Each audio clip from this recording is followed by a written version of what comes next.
Assalomu alaykum qadrli kanalimiz kuzatuvchilari, e'tiboringiz markazida yana Sport Plus kanali. Qadrli do'stlar, hozirgi dasturimizda UFC va MMA olamida ro'y berayotgan eng so'nggi yangiliklar to'g'risida batafsil gaplashamiz. Qadrli do'stlar, ma'lum bir jiddiy shaxsiy sabablarga ko'ra kanalimizda 2 hafta davomida video joylanmadi. Bu uchun barchadan uzr so'rayman. Bugun esa bizda yangi video. Albatta kanalimizdagi aktivlik hamda mehnat uchun like bosib, obuna bo'lib qo'yishni unutmang. Keling do'stlar, birgalikda bugungi videoga 5000 tadan ziyod like yig'amiz. Albatta bu Sport Plus kanali oilasi a'zolari qo'lidan keladi. Siz like bosib qo'ygan bo'lsangiz, men bugungi dasturimizni boshladim.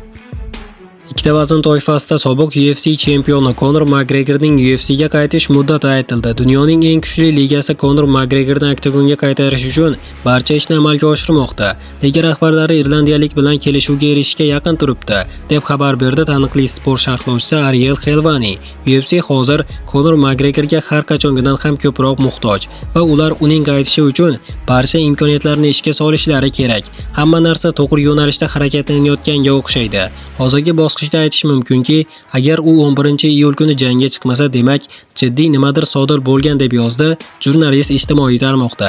Helvanining so'zlariga ko'ra, ushbu ma'lumotni bevosita tasdig'i Max Holloway'ning bayonoti bo'lib, u irlandiyalik jangchilar revansh olishga tayyorligini ma'lum qilgan. Menimcha o'tgan dam olish kunlari Max Holloway'ning so'zlari o'z-o'zidan ma'lum bo'ldi. Max juda aqlli yigit. Agar u shu yo'l bilan bizga nimanidir shama qilmoqchi bo'lgan bo'lsa, ajablanmayman, deya qo'shimcha qilgan muxbir. Tashkilot 11-iyul kuni Las Vegasdagi an'anaviy xalqaro janglar haftaligida yakunlovchi UFC 330 turnirini o'tkazishni rejalashtirgan. Aynan shu oqshomda Conor McGregorning oktagonga chiqishi kutilmoqda. Bu paytda bo'lsa UFC jangchisi Ian Garry Islam Maxachevning qo'l jarohati haqidagi ma'lumotlarga shubha bildirdi. Bunga sabab yaqinda Maxachevning mashg'ulotidan video tarqaldi. Unda sportchi boks qopida ikki qo'li bilan faol zarbalar bermoqda. Shu bilan birga jarohat haqidagi ma'lumotni bir necha kun oldin Dana White ham tasdiqlagan edi. Bu nima o'zi? Qo'l jarohatimi yoki vaqtni bekorga sarflashmi, deb yozdi Garry ijtimoiy tarmoqda. Maxachev mashg'ulotidan videoni qayta joylashtirib, Ian Garry so'nggi jangini 22-noyabr kuni Qatarda bo'lib o'tadigan UFC turnirida o'tkazib, Bilal Muhammadni hakamlarning yaqtil qarori bilan mag'lub etgan edi. Bu paytda bo'lsa UFC jangchisi Arman Tsarukyan vazn toifasini o'zgartirish rejasiga ishora qildi. UFC muxlislari yarim yengil vazn divizionini qutqarish vaqti kelmadimi, deb yozdi u ijtimoiy tarmoqlarda. Eslatib o'tamiz do'stlar, Arman Tsarukyan yengil vaznda jang qiladi. Yarim yengil vaznning amaldagi chempioni Aleksandr Volkanovski hisoblanadi. Nima deb o'ylaysiz? Agarda Arman Tsarukyan va Aleksandr Volkanovski o'rtasidagi jang bo'ladigan bo'lsa, aynan ushbu jangda kim favorit deb bilasiz? Arman Tsarukyan yoki Aleksandr Volkanovski? Albatta shaxsiy fikrlaringizni izohlarda yozib qoldiring. Barcha fikrlarni o'qib chiqaman.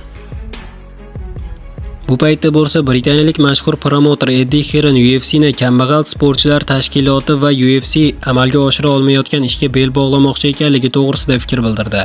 U vatandoshi Thomas Pinal va amerikalik John Jones o'rtasidagi jangni UFC rahbariyatidan 2 barobar ko'p pul evaziga tashkil etishga tayyor. Ularning UFC bilan shartnomalari bor. Agar kelishuv bo'lmaganida men Tom va Johnga UFC'dan 2 barobar ko'proq to'lashim mumkin edi, deya Hearnning so'zlaridan keltiradi Red Corner MMA'ning X ijtimoiy tarmog'idagi akkaunt. Ma'lumot uchun, angliyalik aralash yakka kurashlar bo'yicha o'zining professional rekordida 15 ta g'alaba va 3 ta mag'lubiyatga ega. Yana bir jang o'tkazilmagan deya topilgan. Jones esa 2008-yildan 2024-yilgacha 28 ta g'alaba va 1 ta mag'lubiyat qayd etgan va 1 ta jang o'tkazilmagan deb topilgan. Bu paytda bo'lsa o'zbekistonlik UFC jangchimiz Nursulton Ro'ziboyevning navbatdagi jangi aniq bo'lganligi to'g'risida xabaringiz bor albatta. Hamyurtimiz 27-iyun kuni Ozarbayjon Bakuda jangi bo'lib o'tadi.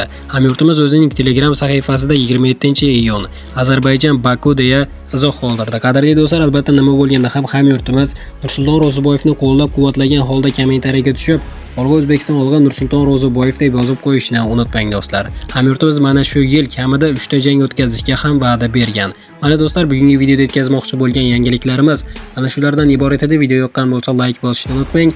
Keyingi dasturlarimizda ko'rishguncha xayr, o'zingizni ehtiyot qiling. Sport Plus kanalimizdan uzoqlashmang. Tez orada ko'rishguncha do'stlar.